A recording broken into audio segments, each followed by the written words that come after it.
अब हम सीखेंगे कि हम दिए हुए नंबर का HCF कैसे फाइंड आउट कर सकते हैं। HCF यानी कि हाईएस्ट कॉमन फैक्टर।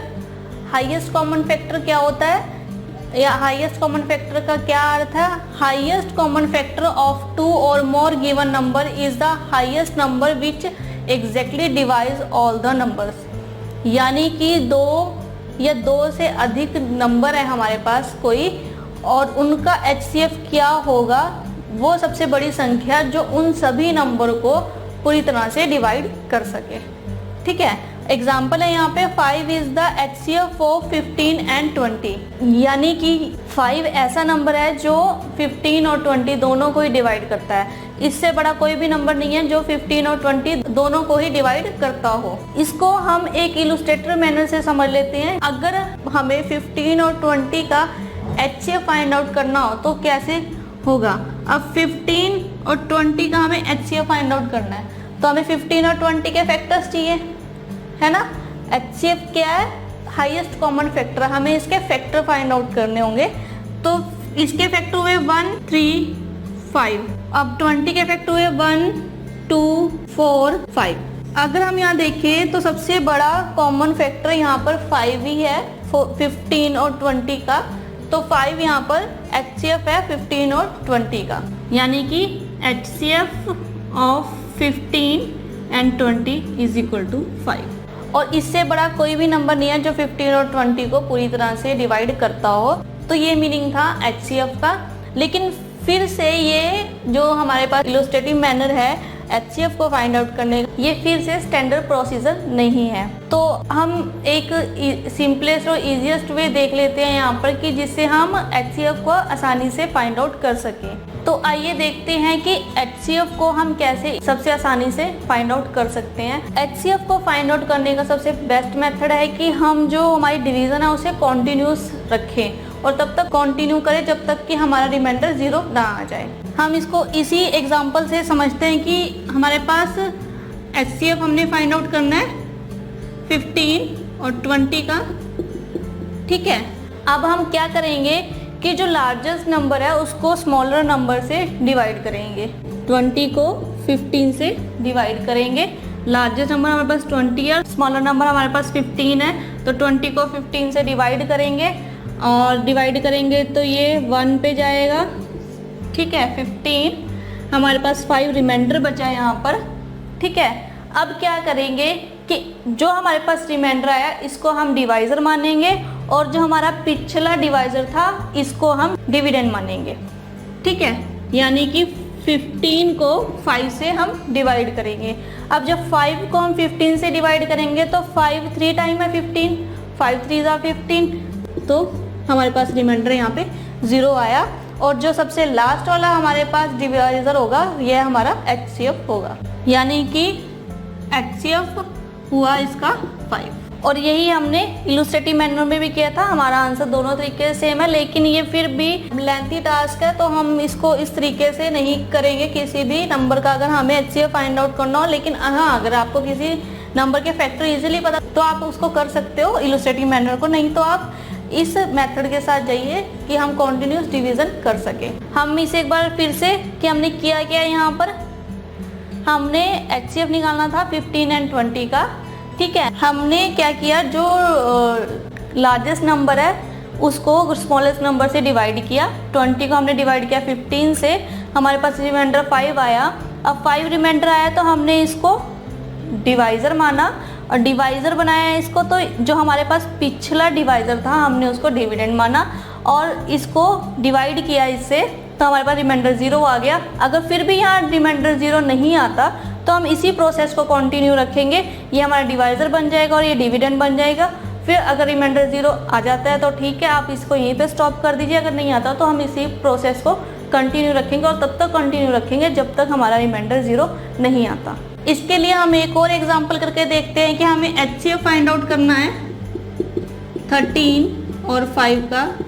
अभी हमने डिस्कस किया कि जो ग्रेटेस्ट नंबर है उसको स्मॉलेस्ट नंबर से हम डिवाइड करेंगे, यानी कि 13 को हम डिवाइड करेंगे 5 से। ठीक है, तो 5 2 ज़ा 10, तो हमारे पास रिमाइंडर 3 आया। अब हम 5 को डिवाइड करेंगे 3 से। 3 हमारे अंदर था तो हमने इसको डिवाइजर बनाया और इसको हमने डिविडेंड बनाया। तो हम इसको डिवाइड करेंगे तो 1 पे जाएगा 3, 2 रिमाइंडर बचा फिर से। फिर हम 2 को डिवाइजर बनाएंगे और जो पिछला डिवाइजर था उसको हम डिविडेंड बनाएंगे। फिर ये 1 पे गया 2 और हमारे पास रिमाइंडर बचा 1। अगर हम 2 को 1 से डिवाइड करेंगे तो हमारे पास रिमाइंडर आएगा 0। यानी कि जब हमारे पास रिमाइंडर 0 बच जाता है तो हमारे पास जो HCF है वो 1 ही होगा। यानी कि इसका HCF हुआ हमारे पास 1, इसका HCF हुआ 1। अब यहाँ पर समझने के वाला पॉइंट ये है कि जो हमारे पास नंबर है वो प्राइम नंबर है ना। तो अब प्राइम नंबर हमें पता है क्या होता है। प्राइम नंबर होता है जिनका हाईएस्ट कॉमन फैक्टर HCF या तो 1 हो या वो खुद नंबर हो। तो अब हमारे पास ये दोनों ही नंबर प्राइम नंबर हैं, ठीक है। अगर हमें इनका HCF फाइंड आउट करना है तो यानी कि वो 1 ही होगा, है ना। अगर हमें प्राइम नंबर का HCF फाइंड आउट करना है तो वो हमेशा 1 ही रहेगा। इसके लिए हमें इस प्रोसेस को करने की कोई ज़रूरत नहीं है, लेकिन फिर भी अगर आप नहीं फाइंड आउट कर पाते कि ये प्राइम नंबर है या नहीं है तो आप इस प्रोसीजर को फॉलो कर सकते हैं। तो हमने यहाँ पर ये देखा कि अगर हमें किसी नंबर का HCF फाइंड आउट करना हो तो उसका ईजीएस्ट वे है कि हम डिवाइजर मेथड को यूज़ करें जो कॉन्टिन्यूस डिवाइड कर सके हम, जिसमें कि जो ग्रेटेस्ट नंबर है हम उसको स्मॉलेस्ट नंबर से डिवाइड करेंगे। देन अगर हमारे पास रिमाइंडर 0 आता है तो हम अपनी डिवीज़न की प्रोसेस है हम उसे स्टॉप कर देंगे। अदरवाइज हम कंटिन्यू रखेंगे, रिमाइंडर को डिवाइजर मानेंगे, देन जो पिछला डिवाइजर था उसको हम डिविडेंड मान के फिर से अपनी जो कैलकुलेशन है डिवीज़न की उसे कंटिन्यू करेंगे और तब तक कंटिन्यू करेंगे जब तक हमारे पास रिमाइंडर 0 ना आ जाए। अब हम सीखेंगे कि हम अगर हमारे पास 2 से ज़्यादा नंबर दिए हुए हों HCF के लिए, क्या 3 नंबर का हमें HCF फाइंड आउट करना हो तो हम कैसे उन नंबर का HCF फाइंड आउट करेंगे। अभी तक हमने 2 नंबर का HCF फाइंड आउट करना सीखा था और अब हम सीखेंगे कि हम 2 से ज़्यादा नंबर का HCF कैसे फाइंड आउट करेंगे।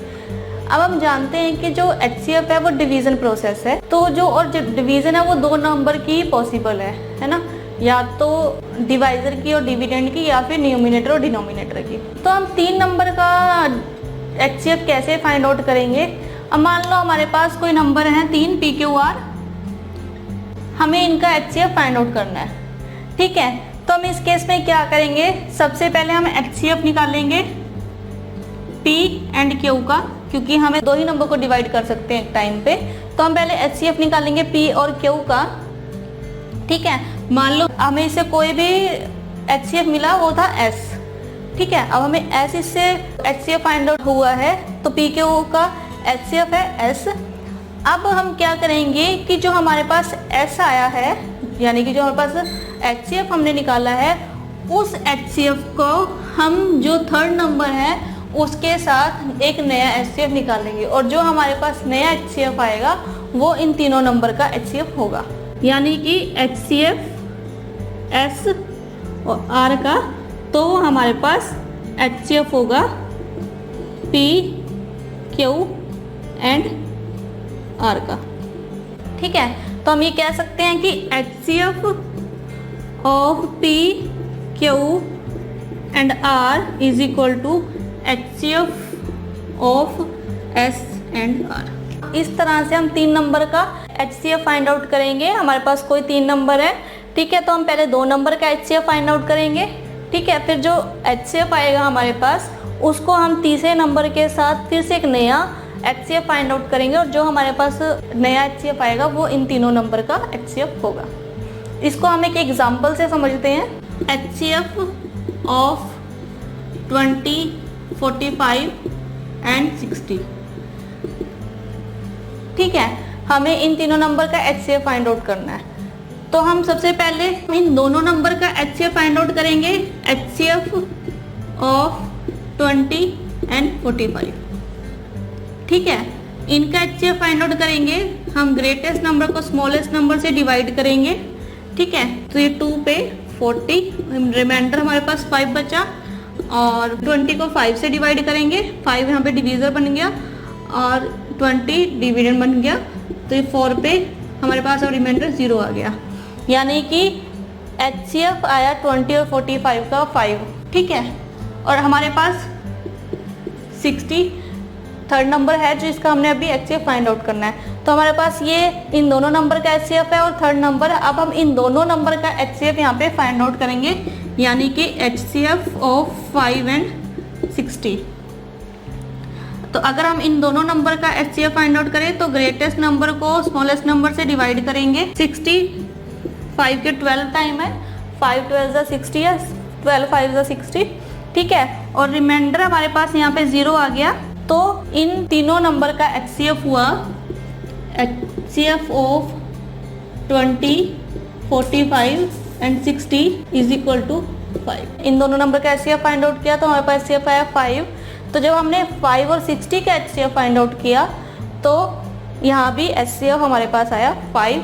तो यानी कि जो 5 है वो सबसे हाईएस्ट कॉमन फैक्टर है 20 45 और 60 का। तो इस तरह से आप किसी भी नंबर का HCF फाइंड आउट कर सकते हैं डिवीजन मेथड से।